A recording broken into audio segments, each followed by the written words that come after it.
People can hear me. I prefer not to use this. You can't. Okay? Fine. Use glasses as well, which always makes life difficult. Okay. Good morning, everyone. My name is Nicole Penn Symons.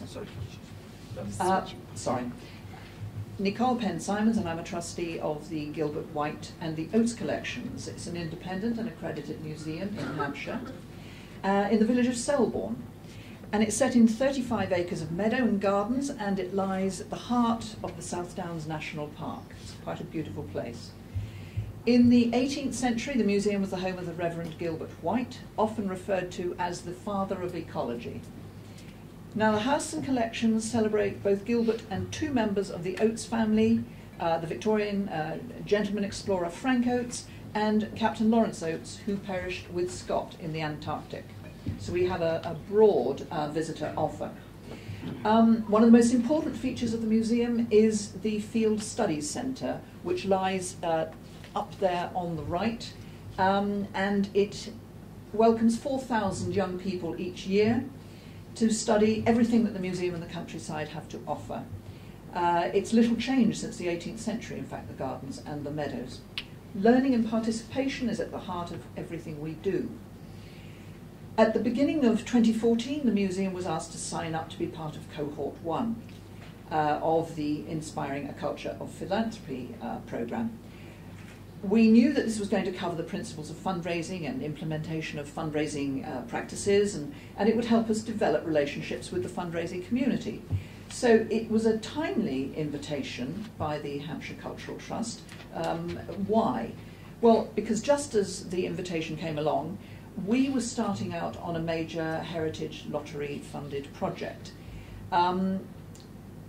We are restoring Gilbert's 18th century stable yard, and we're bringing the coach house, the stables, back into beneficial use because they're all at risk at the moment, and we're making the yard into the new museum entrance and going in through a different door into the actual house itself.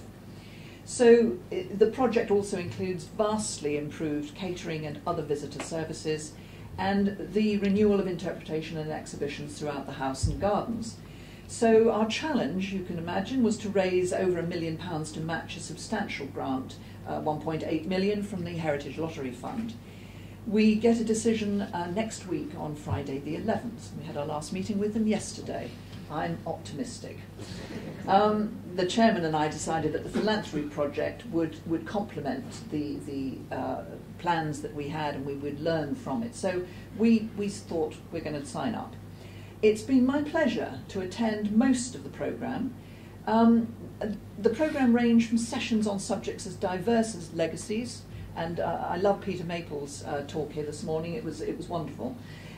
So legacies, databases, research, capital and revenue fundraising, creating a development board. I've also attended launch events and networking events. We've had training days on fundamental skills such as preparing a case for support and writing an elevator speech. You've heard that from Peter. One of the highlights of 2015 was the showcase event, and Jeremy's already spoken about that, which proved to be really rewarding if labour intensive, but whoever said that fundraising was going to be easy. The showcase gave cohort 1 the opportunity to present all the museums to an invited audience at the beautiful Southampton galleries, about which Steve has spoken. The presentation was achieved in a number of ways: PowerPoint, print, personal introductions, and this event took some planning, but it was supported by a great team who are here today somewhere. And speaking for Gilbert, White and the Oates collections, it's provided many useful introductions and contacts, and more than anything, it has inspired us with a new sense of confidence, again a word that Jeremy used, and achievement. We went on to host a most successful cultivation event of our own shortly after. So to raise more than £1 million, however, for a project, it is a daunting task. And over and above that, we need to ensure that essential revenue funds to support our operational needs during the restoration project, those funds, we need to know that those funds are going to be coming in. So the philanthropy programme has provided incredible support, not only through the regular contact with tutors and other museums experiencing the same pressures, but also through support from our mentor. It's due to our mentor, actually. I mean, I was determined to get this past the board. We didn't have a database when we started out on this inspiring a culture of philanthropy, and I knew that that was a fundamental tool. You can't fundraise without a database. So I needed to say, we're going to have to spend to earn. So the mentor, with the mentor, I provided a case to the board. We now have the database, which is proving invaluable.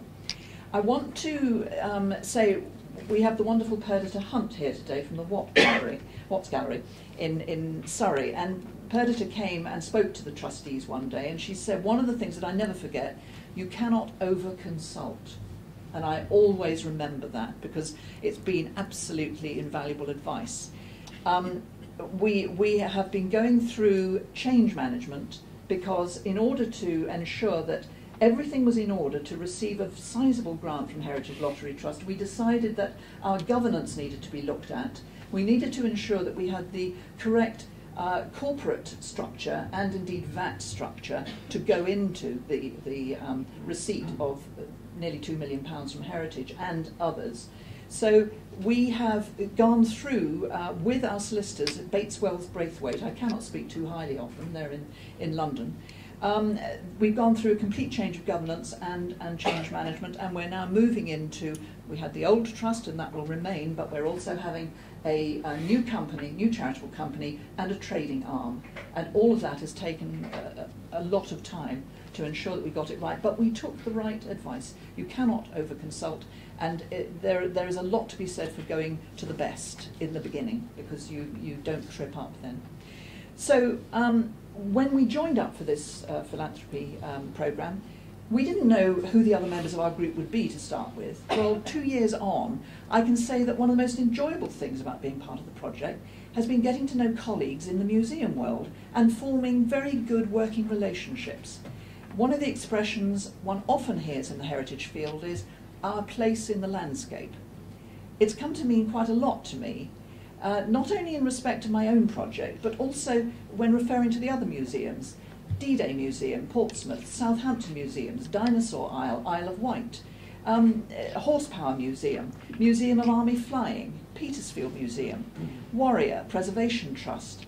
They're all scattered around the southeast of England, each with their own place in the landscape. So getting to know all these dedicated people running these museums, it's been a joy to know that the next meeting was coming along where you could meet up and ask advice and share notes. For me, retired for 8 years, so-called, it's been like being back at work, and which for a committed workaholic is a real treat.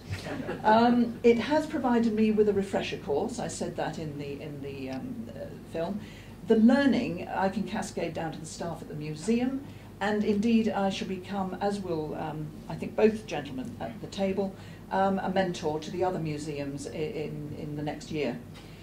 Now, success can be measured in a number of ways, each of them important, and without which neither a capital project nor the operation of a museum could succeed.